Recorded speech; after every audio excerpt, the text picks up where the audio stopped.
Hello friends, welcome back to Vijis School Cooking. எல்லாரும் எப்படி இருக்கீங்க? சேஃபா இருக்கீங்களா? இன்னைக்கான பியூட்டி டிப்ஸில் ரெண்டே பொருள் யூஸ் பண்ணி சூப்பராக வீட்லேயே ப்ளீச்சிங் க்ரீம் எப்படி ரெடி பண்ணலாம் அப்படின்னு பார்க்கலாம். இன்ஸ்டண்ட்டாக ஒயிட்னஸ் கொடுக்கும் உங்களுக்கு. வாரத்தில் ஒரு 3 நாள் இதை போட்டால் போதும். ரொம்பவே உங்கள் ஸ்கின் இன்ஸ்டண்ட்டாக பிரைட்னஸ் ஆகும். ஒரு ப்ளீச்சிங் பார்லருக்கு போய் ப்ளீச்சிங் பண்ண எஃபெக்ட் இதில் கிடைக்கும். இதுக்கு மெயின் இன்க்ரீடியன்ட்ஸ் பார்த்திங்கன்னா புளியை வச்சு தான் நம்ம இன்றைக்கி ப்ளீச்சிங் க்ரீம் ரெடி பண்ண போகிறோம்.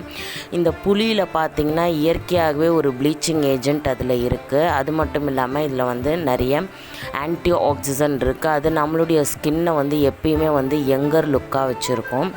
அது மட்டும் இல்லாமல் இந்த புளியில் விட்டமின் ஏ இருக்குது, விட்டமின் சி இருக்குது. அது நம்மளுடைய ஸ்கின்க்கு ரொம்பவே ஹெல்ப் பண்ணும். நல்லா ஸ்கின் வைட்டனிங் பூஸ்டப் பண்ணி கொடுக்கறதுக்கு, நம்ம ஸ்கின்னோட கொலாஜன் லெவலை இன்க்ரீஸ் பண்ணி கொடுக்கும். அது மட்டும் இல்லாமல் இதில் ஆல்ஃபா ஹைட்ராக்சிக் ஆசிட் இருக்குது. அது நம்ம ஸ்கின்னுக்கு நல்ல இந்த ஃபைன் லைன்ஸ், ரிங்கிள்ஸ் இதெல்லாம் போக்கி ஸ்கின்னை ஈவன் டோனாக வச்சுருக்கோம். ஒரு ப்ளீச்சிங் பண்ண எஃபெக்ட் நம்மளுக்கு கிடைக்கும். இப்போ இந்த ப்ளீச்சிங் க்ரீமை எப்படி நம்ம செய்யலான்னு பார்க்கலாம். அதுக்கு ஒரு பவுல் ஒன்று எடுத்துக்கோங்க. நான் ஒரு எலுமிச்சம்பழம் அளவுக்கு புளி எடுத்திருக்கேன். அதை முங்குற அளவுக்கு கொஞ்சமாக தண்ணி விட்டு இதை ஒரு அரை மணி நேரம் அப்படியே விட்டுருங்க. ஒரு அரை மணி நேரம் கழித்து இதை மாதிரி ஸ்பூன் எடுத்து இது மாதிரி மசிச்சு விடுங்க. லைட்டாக மசித்தாலே அதனுடைய ஜூஸ்லாம் வந்துடும். நம்ம கை வச்சு கூட நல்லா மசிச்சுட்டு அந்த சக்கையெல்லாம் எடுத்துகிட்டு அந்த ஜூஸ் மட்டும் எடுத்து வச்சுக்கோங்க. அந்த ஜூஸ் மட்டும் ஒரு 2 ஸ்பூன் அளவுக்கு வந்தால் போதும். இது ஃபேஸ் நெக்குக்கு மட்டும் நான் சொல்கிறது. உங்கள் ஃபுல் பாடிக்குமே நீங்கள் இதை யூஸ் பண்ணலாம். ஃபுல் பாடி ப்ளீச்சிங் க்ரீம் கூட சொல்லலாம். இது கூட நாம் இப்போது ஒரு இன்க்ரீடியன்ட் சேர்க்க போகிறோம். அது என்னென்னு பார்த்தீங்கன்னா 2 டேபிள் ஸ்பூன் அளவுக்கு அரிசி மாவு சேர்க்க போகிறோம். அரிசி மாவு பெஸ்ட்டு ஆன்டி ஏஜென்ட் ப்ராப்பர்ட்டி நிறைய இருக்குது. நம்ம ஸ்கின்னை யங்கர் லுக்காக வச்சுருக்கோம்.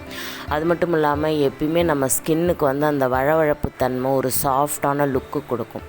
இப்போ இது ரெண்டுத்தையும் நல்லா மிக்ஸ் பண்ணிக்கோங்க. இப்போ இது எப்படி யூஸ் பண்ணலான்னு பார்க்கலாம். நல்லா ஃபேஸை வாஷ் பண்ணிவிட்டு கொஞ்சமாக இதை எடுத்து லைட்டாக ஒரு மசாஜ் கொடுங்க. மசாஜ் ஒரு 5 நிமிஷம் கொடுத்துட்டு ஒரு ஃபேஸ் பேக்காக நீங்கள் அப்ளை பண்ணிக்கலாம்.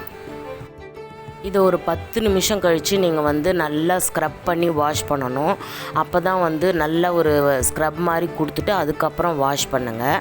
வாஷ் பண்ணதுக்கப்புறம் நல்லா தொடச்சி எடுத்துகிட்டு உங்கள்கிட்ட ஆலோவேரா ஜெல் இருந்ததுன்னா அதை லைட்டாக அப்ளை பண்ணிக்கோங்க. அப்படி இல்லைனா நீங்கள் லைட்டாக தேங்காய் எண்ணெய் இருந்தால் ஒரு 2 சொட்டு அதை கூட நீங்கள் அப்ளை பண்ணிக்கலாம். ஏதோ ஒரு ஃபங்க்ஷனுக்கு போகிறீங்க அப்படின்னா ஒரு 1/2 hour முன்னாடி நீங்கள் இந்த ப்ளீச் பண்ணிவிட்டு ஃபேஸ் வாஷ் பண்ணிட்டு நீங்கள் மேக்கப் பண்ணிவிட்டு போனால் ரொம்பவே உங்களுக்கு ஸ்டேபிளாக இருக்கும். ரொம்ப ஒரு எஃபெக்டிவான ஒரு இன்க்ரீடியன்ட்ஸ். ஜஸ்ட்டு 2 பொருள் தான். கண்டிப்பாக நீங்கள் ட்ரை பண்ணி பாருங்கள். கமெண்ட்ஸில் எப்படி இருந்துச்சுன்னு எனக்கு ஷேர் பண்ணிக்கோங்க. நெக்ஸ்ட் ஒரு வீடியோவில் சந்திக்கிறேன். until then bye from Vijis. நம்ம சேனலை சப்ஸ்கிரைப் பண்ணுங்கள்.